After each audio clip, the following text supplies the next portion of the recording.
Fala galerinha apostadora, Tiquinho e Gustavo Maturano aqui na área para mais uma vez falar sobre Copa do Mundo. Tá chegando a hora, já falamos sobre os grupos A e B, C e D e no vídeo de hoje vamos falar sobre os grupos E e F. Grupo E que inclusive tem a nossa seleção, então a gente vai se estender um pouquinho aqui na análise da amarelinha, né? Mas é isso daí, estamos muito animados para poder apostar nessa competição. Lembrando sempre a você que essas são apostas de longo prazo, nossos palpites para essas seleções, mas esses investimentos não é para sair atolando muito não. Mas se você quer investir nisso, já aproveita e pega um bônus em alguma das casas de apostas parceiras do Quero Apostar para você se registrar, ter aí uma gordurinha para poder queimar. É ou não é, Gustavo? Puta, vale muito a pena, né? Certamente pegar um bônus, principalmente nesse grande momento de Copa do Mundo, assim, é muito interessante. Pois é, no grupo E a gente tem, como eu falei, a seleção brasileira, favoritíssima aí ao título, mas em termos de apostas eu não recomendo investir para a seleção ser campeã porque a cotação está em 5, é uma cotação que eu considero baixa, até porque você consegue às vezes em 2 jogos desses eliminatórios de quarta e semi chegar nessa cotação. Então pegar uma odd 5 para o Brasil ter que jogar os 3 da fase preliminar, depois oitavas, quarta, semifinal, você consegue chegar próximo dessa cotação ou superar ela tranquilamente em 1 ou 2 jogos dessa fase. É verdade, assina embaixo nisso aí também. Às vezes quando o time é muito forte é difícil você encontrar valor. E o Brasil chega como um dos grandes favoritos ao título aí, né? Tanto no 4-2-3-1, já que a gente já conhece, que foi das eliminatórias, quanto nas tentativas do Tite agora de botar um time um pouco mais ofensivo, que nem no quarteto a gente viu hoje contra a Áustria, né? Com o Felipe Coutinho por dentro, o William, Neymar e Gabriel Jesus. Tem ainda disputa com o Firmino, que chega em alta, né? Então, o Brasil, com certeza, ele vem muito forte. E aí o Tite vai mostrando essas variações táticas, o que é muito interessante, porque o Brasil já joga da mesma forma há tanto tempo, que ele encontrar outra forma de jogar também é muito interessante para que, principalmente os adversários mais cascudos que vão estudar a seleção a fundo, consigam ser surpreendidos. Pois é, eu até torci pro Brasil dar uma tropeçadinha nesses 2 amistosos antes da Copa para ver se a cotação subia, mas isso não aconteceu. Mas, Gustavo, eu consegui achar uma aposta boa para a nossa seleção, uma aposta bem interessante na verdade, que é o Brasil para ser o melhor sul-americano na Copa do Mundo. É uma cotação aí que está 1,90 e eu vou explicar o porquê. O Brasil, favoritíssimo ao título, provavelmente vai passar em primeiro no seu grupo, a gente vai se aprofundar um pouquinho mais nisso daqui a pouco. Nas oitavas vai pegar provavelmente México, Suécia ou Coreia do Sul, ou seja, o Brasil novamente é favorito, então pelo menos nas quartas o Brasil tem grandes chances de chegar. Só que aí os adversários dele, né, que são os outros sul-americanos, tem uma tarefa bem mais complicada. Por exemplo, o Uruguai pega provavelmente Portugal ou Espanha na segunda fase. Vocês lembram que a gente falou isso no vídeo do grupo A e B. Já a Colômbia pega provavelmente Bélgica ou Inglaterra, então também tem tarefa complicada. O Peru, se bobear, nem passa, porque está no grupo com Dinamarca e França. E por fim tem a Argentina, que no último vídeo a gente também deixou bastante o pezinho atrás aí na seleção, pelo fato de não ter encontrado aí no sistema de jogo. É o nosso principal adversário nessa competição, mas eu acho, opinião minha, não sei se você concorda, que o Brasil vai mais longe, essa cotação de 90 tá bem interessante. Eu acho, concordo demais. Como eu disse, a Argentina pode acabar chegando ao título, mas tá longe de ser uma das favoritas hoje, tá longe de ter a mesma força de Brasil, Espanha, França, Alemanha. As europeias nem entram nessa conversa, né? Exato. E outra bet que eu tenho também para a seleção brasileira, essa é porque eu julgo que faltou na bet de artilheiros, né, do nosso vídeo especial sobre os artilheiros da Copa, pro Neymar ser o artilheiro, uma cotação de 11, uma cotação para mim é justa. Ele é um cara que bate falta, bate pênalti, é o principal jogador, um finalizador exímio, então essa cotação de 11 para uma seleção que é cotada a ganhar o título, ou seja, ele vai ter muitas partidas para poder fazer gol, acho que é justo aí a cotação de 11 pro Neymar ser o artilheiro. Gosto muito também, o menino é craque, né? E agora seguindo em frente, vamos falar um pouco da Suíça. Suíça que vem com o mesmo trabalho de continuidade já desde 2014, com o Vladimir Petkovic, quando tornou a seleção mais ofensiva do que ela era, né? Sim. A Suíça que, uma Copa anterior, não sei se foi 2010 ou 2006, ela foi eliminada sem sofrer derrotas, e nem lembro se ela chegou a sofrer gols. O Danilo Martins que lembra muito bem disso, mas ela caiu nos pênaltis. Para a Ucrânia. Sem sofrer gols, caiu invicta. E aí mudou todo esse DNA com o Vladimir Petkovic, chega a continuidade nele, continua com ele nessa edição, mas pra mim é uma geração que eu tenho um pezinho atrás ali. O Seferovic, atacante titular, não é bom. Não há grandes opções na reserva. O Shaqiri, que sempre foi o grande nome deles, não fez uma grande temporada com o Stoke. O Stoke foi rebaixado. O Shaqiri teve momentos muito pequenos de Shaqiri deixou a desejar nessa temporada. O Dzemaili, que na temporada 16-17 foi muito bem pelo Bolonha, depois foi transferido para a MLS, quando virou um grande meia atacante lá, uma referência em chute de fora da área, metendo bastante gol. Voltou para o Bolonha agora em janeiro por empréstimo e também não conseguiu ter o mesmo impacto. Então, eu olho com muita desconfiança esse time da Suíça. E pensando até lá atrás, só para terminar aqui, o sistema defensivo deles não me agrada. Eu entendo que eles têm uma boa proteção com o Xhaka e com o Bellamy, provavelmente, ou o Gelson Fernandes, os dois volantes, mas a defesa não me agrada, com o Akanji, com o Schär, e o goleiro Sommer para mim também nunca encheu meus olhos. Então eu tenho muita dúvida sobre a força desse time da Suíça. Pois é, e juntando as nossas opiniões, não só minha e do Gustavo, mas de todo mundo que quer apostar, é que a gente, na verdade, nas apostas de longo prazo da Suíça, que é a segunda cotada para passar nesse grupo, a gente, na verdade, levou as apostas para outra seleção do grupo, que é a Sérvia, que, na nossa opinião, tem um time muito mais acertado, com grandes nomes no meio, um atacante que mete muito gol, e um time que tem tudo para poder surpreender, né, Gustavo? A Sérvia tem um meio campo assim que você tira o chapéu. Você tem uma contenção já com o Matic, que é um volantaço do Chelsea campeão, Sim. Hoje do Manchester United. Aí um meio campo que sobra em criatividade, com o Liait, com o Milinkovic Savic, que comeu a bola pela Lazio.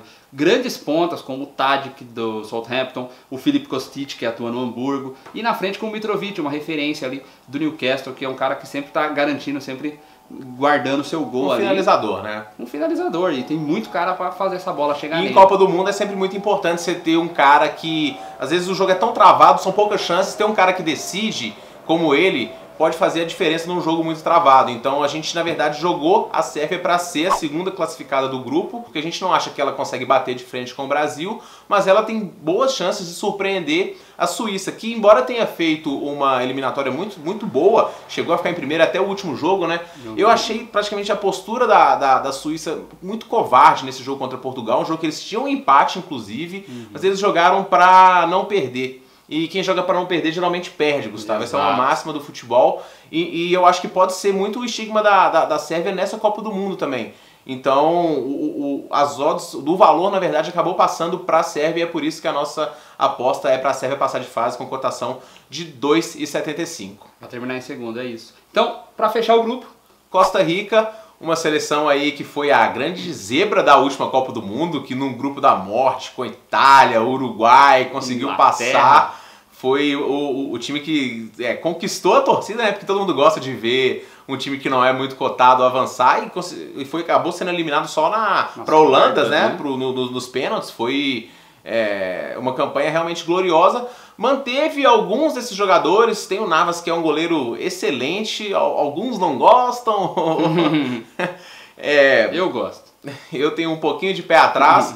Tá mesclando alguns jogadores experientes com alguns jovens jogadores que estão surgindo. Para mim ela vai jogar claramente da mesma forma da última Copa, jogar no contra-ataque, fechadinha. Tem sim uma boa defesa com bons nomes, mas o ataque deixa a desejar, cara. Até tem bons nomes, né? É praticamente a mesma geração. Vem com o Brian Ruiz, vem com o Urenha, o Celso Borges, volante que eu gosto tanto, mas essa temporada junto com o La Coruña não conseguiu ir bem. O Joel Campbell, né? Que é sempre um trunfo na ponta. Tá no Betis. Tá no Betis, mas a grande dúvida desse time agora é o Bolanhos, que é acho que ao lado do Brian Ruiz é a grande referência desse time, e ele vinha lesionado até março, jogou um amistoso recentemente pela Costa Rica, mas ainda não se sabe aí a condição que ele chega no Mundial, se ele vai conseguir ser titular, nem se ele vai conseguir de fato ficar entre os 23 realmente, assim, do grupo final da Costa Rica, ainda que todo mundo já tenha fechado seu grupo, ele pode acabar sendo cortado ainda. Então, para Costa Rica, a gente não vai deixar nenhuma aposta de longo prazo feita, até porque, pelo fato do time ter surpreendido na última Copa do Mundo, todo mundo já vem mais esperto também dessa vez, né? Então já estuda mais o time, já está mais ligado de que eles podem surpreender, mas eu acho que esse ano não vai dar para Costa Rica fazer muita coisa não, e a gente está pulando. Vamos agora então para o grupo F, grupo esse que tem Alemanha, Suécia, México e Coreia do Sul. A Alemanha despontando claramente como franco favorito para esse grupo. É uma seleção que dispensa comentários, grandes jogadores em todas as posições. O Neuer parece que vai conseguir jogar a Copa, então ele recuperado, para mim, é o melhor goleiro que a gente tem em atividade hoje. Para falar na frente, Thomas Müller, tem o Ozil, Toni Kroos. o Kroos passando, enfim, uma seleção que desponta como favorita, mas aí surge o mesmo problema do Brasil, na verdade, né? Que é o fato das odds ficarem muito apertadas e, na minha opinião, sem valor. E a Alemanha a gente sabe que sempre se sobressai no grupo, né? É um time que é muito forte, muito completo, ainda que eu tenha um pé atrás assim em relação na briga pelo título. Já que o Neuer não joga, por exemplo, desde setembro, então é muito tempo para o goleiro ficar fora de atividade. E aí eu tenho muitas dúvidas sobre a forma que ele vai chegar na Copa do Mundo, toda a parte atlética é muito importante para ele. Assim como alguns nomes da geração ali, o atacante Timo Werner, que não me convence, o Mário Gomes, que é reserva, fez uma grande temporada pelo Stuttgart, mas não sei como é que vai ser na Copa. E claro, a ausência da não convocação do Leroy Sané, né? Sim. Ele acabou optando por levar o Draxler, que não fez grande coisa pelo PSG, o Reus, que conseguiu ficar livre das lesões nos últimos 3, 4 meses da temporada. Jogou bem, é um cara de muito talento, que a gente lembra, perdeu. Pode ter aquele toque decisivo, diferencial, né? né? Pode ser o cara decisivo no momento mais importante. E a gente lembra que ele perdeu 2014 às vésperas ele lesionou às vésperas do Mundial, então é até, digamos, gratificante para ele por não ter conseguido em 2014 estar agora, mas a grande opção mesmo em relação ao Leroy Sané foi o Julian Brandt, menino do Leverkusen. Não é um menino ruim não, é bom de bola, mas em relação à temporada de cada um, o Leroy Sané foi muito... Pelo que o Sané fez, pelo menos ele merecia melhor que isso. Tá lá. A gente chegou a cogitar, na verdade, uma aposta na Alemanha para ela fazer 9 pontos, que era vencer os 3 jogos, só que tá pagando menos que se você combinar a vitória da Alemanha nos 3 jogos. As odds nas casas já estão abertas para as 3 partidas que já estão definidas. Então a gente acabou pulando essa aposta. A única que eu consegui garimpar, Gustavo, foi para a Alemanha fazer mais de 6,5 gols. É um pouquinho arriscada, visto que a Suécia tem uma boa defesa, o México é um time respeitável, mas contra a Coreia, aqueles baixinhos aguentando o poderio ofensivo da Alemanha com cruzamento, né? Sempre um time muito forte. E a Alemanha é um time que joga muito sério, me lembra muito o Bayern jogando o mesmo estilo, é um time que faz 1, faz 2, faz 3 e é com naturalidade. A seriedade deles, na verdade, não é fazer graça, é fazer gols. Então a linha de 6.5 ela tá justa, mas pra mim ela tem boas chances de ser batida, porque tradicionalmente a Alemanha faz muitos gols em primeira fase. Então acho que essa bet aí é a única que dá pra fazer. A cotação tá em 1,95, então a bet da Alemanha é essa, a Alemanha pra marcar mais de 6.5 gols na fase de grupos. É legal, me agrada. É um time que fica 2/3 do tempo do jogo no campo de ataque, sempre na sua blitz, sempre comandando as ações. Então, seguindo em frente no grupo da Alemanha, vamos falar da Suécia. Aquela que é a minha segunda favorita aí a passar de fase. Ela e tirou a Itália, né? Tirou a Itália, veio de uma grande campanha nas eliminatórias, batendo a França em casa, batendo de frente num grupo difícil que tinha Holanda e Bulgária. Então eles já eliminaram a Holanda na fase de grupos, aí chegaram na repescagem contra a Itália, venceram a Itália, foi 1-0 se não me engano o jogo na Suécia e 0-0 na Itália. Trabalho aí do Yanni Anderson, um cara que chegou credenciado no Norrköping, levou o Norrköping de volta à primeira divisão e levou eles ao título nacional em 2015, um título que o clube não conquistava desde 92. Tem aquela curiosidade também que o Ibrahimovic não vai para a seleção, mas não é porque ele não foi convocado, é que ele tinha pedido dispensa da seleção, né? E aí o técnico foi até coerente, na minha opinião, porque ele classificou com o time, juntou o grupo, e aí depois que você classifica para a Copa do Mundo contra a Itália, uma tetracampeã mundial, você pega e meio que desfaz tudo aquilo que você, aquela coesão, aquele grupo que você fechou para classificar, você traz o Ibrahimovic de volta, você basicamente está dando para um atacante o sinal de que você não confia tanto nele, então você acaba perdendo um pouco o grupo. Então por mais que eu queria ver o Ibrahimovic na Copa, uma estrela com declarações maravilhosas, eu entendo e respeito bastante a decisão do técnico da Suécia de manter esse grupo que ele fechou para a Copa e realmente vem muito forte. Tô contigo nessa, até porque mudaria muito o estilo do time, né? Porque aí sempre onde o Ibra joga, o time joga em função dele. Então poderia mudar toda essa dinâmica da Suécia, que costuma atuar num 4-4-2 em linhas. Então o jogo é muito pelos flancos com o Forsberg e o Durmaz. É interessante porque o Forsberg é um destro que vai pela esquerda e o Durmaz é um canhoto que vai pela direita. Então eles sempre centralizam e aí é jogo muito com os laterais. Então é uma seleção que joga muito pelos flancos e aí com essas duas linhas compactas, servindo o Berg e o Toivonen lá na frente. Então qual que é a bet para a Suécia, Gustavo?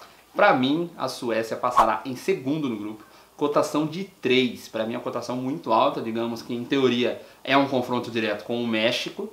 Para mim, a Suécia é mais time que o México, ainda que tenha todo o trabalho do Osório, mas o México para mim é mais propenso a tomar a goleada da Alemanha do que a Suécia, porque o Osório, como ele não tem um time titular, não tem uma formação titular. Às vezes ele erra muito feio no plano, igual errou na Copa América contra o Chile, que ele tomou 7-0. Foi um grande fiasco.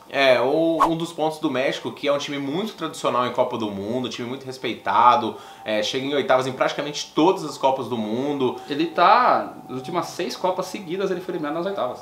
Acho que por isso que a cotação do México está até inferior à cotação da Suécia para poder classificar. Em segundo, na verdade, está em 2,75.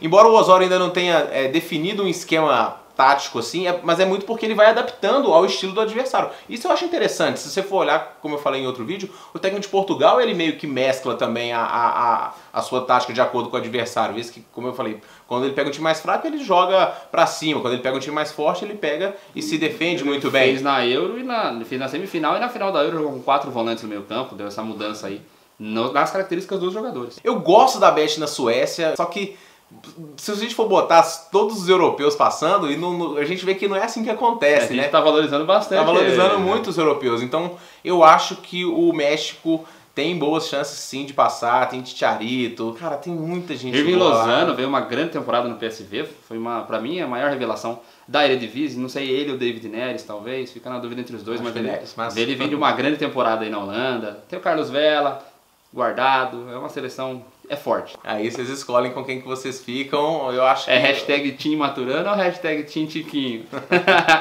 E o saco de pancada do grupo para finalizar, a Coreia do Sul, que não fez uma eliminatória muito boa, ganhou 4 dos 10 jogos que ela fez, então chegou com bastante desconfiança. O técnico ainda tá perdido, ele tá tentando montar um time, ele montou o time em 4-4-2, 3-5-2, 3-4-3, então ele tá perdido, tá tentando encaixar um jeito do time jogar melhor do que tem jogado, né? Mas repetir 2002, quando a Copa foi lá e a torcida fez aquela festa, o time chegou até na semifinal, na verdade, semifinal, né? derrubando a Itália nas quartas. Mas esse ano, eu acho que vai ser o saco de pancada, como eu falei, jogadores que não encantam, é da característica do futebol asiático, na verdade, jogadores rápidos, toques rápidos, jogo em velocidade, mas pecam muito na defesa, acabam que provavelmente vão ser facilmente superados pelas 3 outras que são muito fortes seleções. Então a Coreia do Sul pode ser um dos grandes fiascos da Copa do Mundo, mas é um time simpático, né? Então vamos torcer para ser goleado, mas não tanto. Concordo, depois que eles classificaram para o Mundial, eles demitiram o treinador, de tanto que eles estavam insatisfeitos com a forma que o trabalho vinha sendo conduzido. Colocaram o cara que era diretor das seleções, trabalhou um pouco na categoria de base, mas não tem um grande currículo, no comando. Aí tem um ano mais ou menos que ele está no cargo, já disputou vários amistosos e não encontrou o time, que nem o Tiquinho falou, já testou vários sistemas. E aí chega na Copa também, perdeu o Kwon, foi um ponta, perdeu agora as vésperas, lesionou na última rodada da Ligue 1, um menino que jogou muito bem pelo Dijon.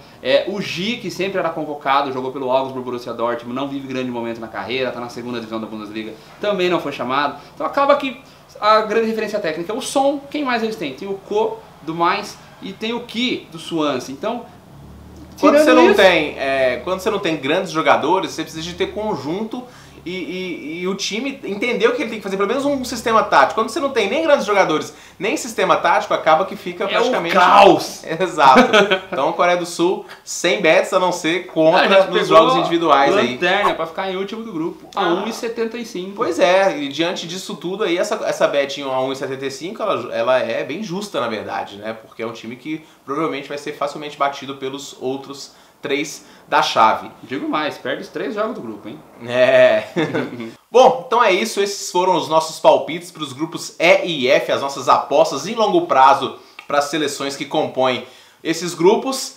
No próximo vídeo, os últimos 2 grupos, né, G e H, com grandes seleções e mais palpites para vocês. Se você gostou desse vídeo, não deixe de se inscrever aqui, curtir a gente nas nossas redes sociais. Se você quer um bônus, como a gente falou, para poder se registrar e apostar e ganhar mais, é só pegar a lista aqui embaixo. Tem o guia aprofundado aqui também sobre cada seleção, como é que joga, tudo para auxiliar você nos seus palpites. E é isso aí, a gente se vê no próximo vídeo. Um forte abraço para todo mundo, valeu Gustavo e boas apostas. Valeu, rapaziada.